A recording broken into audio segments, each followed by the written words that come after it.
மிதுன ராசிக்கு உண்டான செப்டம்பர் மாத பலன்களை பத்தி பார்க்கலாம். மிதுன ராசியை பொறுத்த வரைக்கும் பாத்தீங்கன்னா ராசி அதிபதி புதன் கேதுவோட சிக்கிட்டு இருக்கார். எல்லா கிரகங்களுமே இந்த மாதம் கேது அப்படின்னு சொல்லக்கூடிய ஒரு பிரம்மாண்டமான கிரகத்தோட நிக்கிறார். கேது ஆன்மீகத்துக்கு ஒரு நல்ல கிரகம். ஆன்மீகம், இறை வழிபாடு, இதுக்கெல்லாம் ஸ்பிரிச்சுவல் லைனுக்கெல்லாம் ஓகே.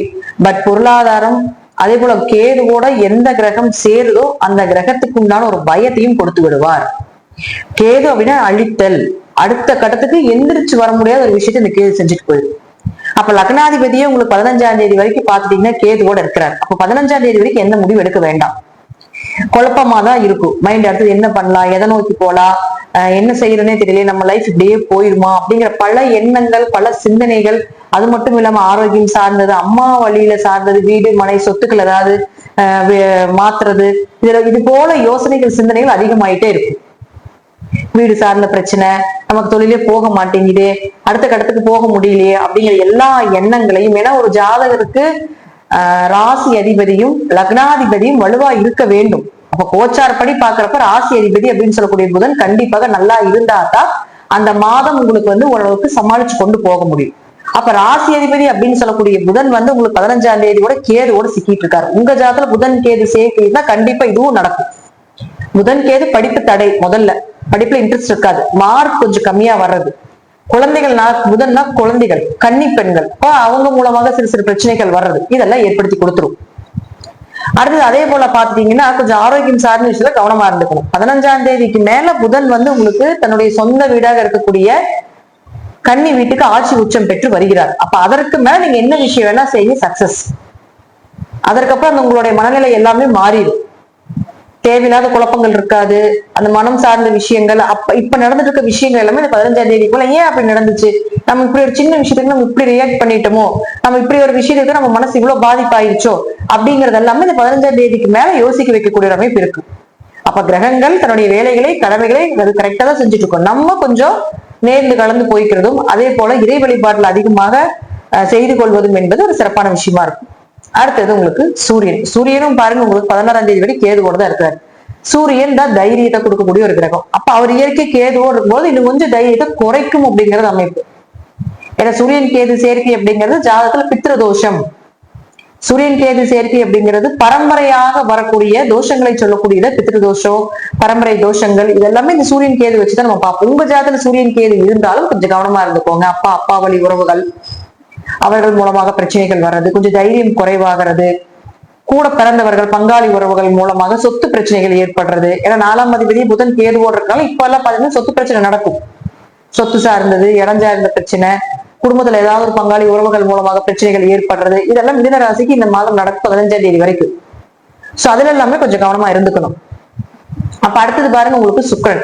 சுக்கிரனும் உங்களுக்கு கேதுவோடவே 14ஆம் தேதிக்கு மேல சேரப்போகிறார். அதனால 14ஆம் தேதிக்கு முன்னாடி வரைக்கும் உங்களுக்கு 2ல தான் இருக்கிறார். அது வரைக்கும் உங்களுக்கு ஒரு ஜாக்பாட். ஏன்னா 5-12 குடையவர் 2ல இருக்கார் தனஸ்தானத்துல.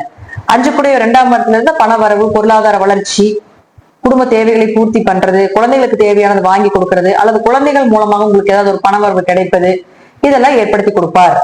குழந்தைகள் கோயிலுக்கு போயிட்டு வரும்போது ஒரு நன்மைகளை ஏற்படுத்தி கொடுக்கறது, இதெல்லாம் உங்களுக்கு 14ஆம் தேதிக்கு முன்னாடியே இந்த மாதிரி விஷயங்கள், பணம் கொடுக்கல் வாங்கல், அதிர்ஷ்டம் சார்ந்த விஷயங்கள், இதெல்லாம் 14ஆம் தேதிக்கு முன்னாடி வைத்துக் கொள்வது என்பது சிறப்பு. 14ஆம் தேதிக்கு மேல பாத்தீங்கன்னா இந்த சுக்கிரன் அப்படிங்கிறவர் கேதுவோட சேரும் பொழுது இதுலயும் கொஞ்சம் பணம், பொருளாதாரம், குடும்ப விஷயம், கணவன் மனைவி அந்நியோகம், இதுலயும் கொஞ்சம் கவனமா இருந்துக்கோங்க. அப்போ உங்களுக்கு பாருங்க புதன் உங்களுக்கு எப்படி இருந்தாலும் 15ஆம் தேதிக்கு நல்ல நிலையில வந்துடுறார். புதன் வலுத்துறார். அப்ப 15ஆம் தேதி வரைக்குமே பாத்துட்டீங்கன்னாலும் உங்களுக்கு பிரச்சனைகளை சின்னது கொடுத்துட்டு இருந்தாலும் பண வரவு வந்துடும். அப்ப 15ஆம் தேதிக்கு மேலேயும் புதன் நல்ல நிலையில வந்துடுறதுனால பயப்பட வேண்டிய அவசியங்கள் கிடையாது. இந்த மாதம் கொஞ்சம் கிரகங்கள் உங்க ஜாதக ரீதியாக, தசாபுத்தி ரீதியாக கொஞ்சம் சரியில்லை அப்படின்னா கொஞ்சம் கிரகங்கள் உங்களை அசைச்சு பார்க்கும். மனம் தளராமல் இறை வழிபாடை மட்டும் செய்து கொள்வது என்பது சிறப்பு.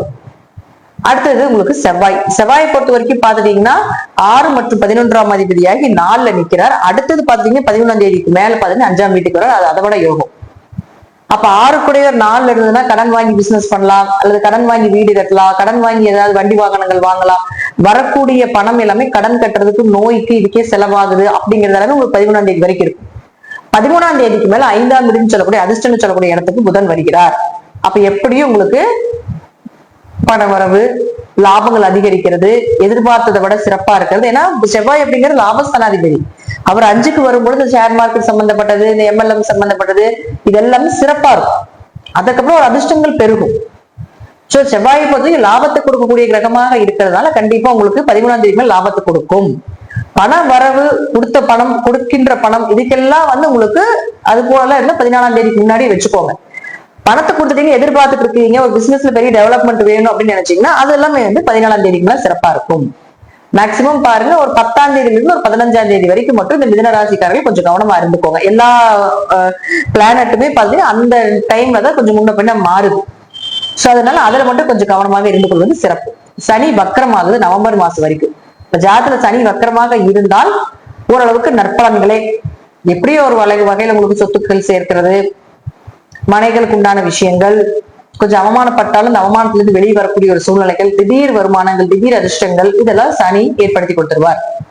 சனி உங்க ஜாதகத்துல வக்கரம் இல்லைன்னா கொஞ்சம் காசு போனோம், அப்பா சொத்து, பூர்வீக சொத்து, இதெல்லாம் பேச்சுவார்த்தைகளை கொஞ்சம் குறைத்துக் கொள்வது என்பது சிறப்பு. வக்ர பயிற்சி முடிஞ்சதுக்கு அப்புறம் நம்ம அது சார்ந்த விஷயங்களை பேசிக்கலாம். குருவை பொறுத்த வரைக்கும் குரு ராசிக்குள்ளேயே இருக்கிறது எப்பவுமே குரு ராசிக்குள்ள இருந்தா சகல தோஷங்களும் நிவர்த்தி. எவ்வளவு பிரச்சனைகள் வந்தாலும் அதை தாங்கிக் கொள்ளக்கூடிய குணம் இந்த குரு ஏற்படுத்தி கொடுத்துவிடும். அல்லது உங்களுக்கு வரக்கூடிய பிரச்சனையை வராமே பார்த்துக்கும். அப்ப நம்ம இவ்வளவு கிரக சூழ்நிலை சொன்னாலும் கூட குரு அங்க இருக்கிற வரைக்கும் பெருசா வர்றது சிறுசாதான் ஏற்படுத்தி கொடுப்பார். ராகு கேதுகளை பொறுத்த வரைக்கும் 3ல கேதுவும் உங்களுக்கு ராகு அப்படின்னு சொல்லக்கூடிய 9ல இருக்கும் பொழுது கொஞ்சம் அப்பா உடல்நிலையில கொஞ்சம் கவனமாக இருந்து கொள்வதும், கொஞ்சம் கூட பிறந்தவர்கள் இந்த ஒரு 1.5 வருஷமாகவே கொஞ்சம் கவனமாக இருந்து கொள்வது என்பது ஒரு சிறப்பான விஷயமாக இருக்கும். மிதுனத்தை பொறுத்த வரைக்கும் பாத்துட்டீங்கன்னா நன்மைகளும் தீமைகளும் இரண்டும் கலந்து ஓரளவுக்கு நல்ல அமைப்புலதான் இருக்கு. பயப்பட வேண்டிய அவசியங்கள் இந்த மாதத்துல மிதுனத்துக்கு பெரிய அளவுக்கு இல்லை அப்படிங்கறதா முற்றிலும் உண்மை.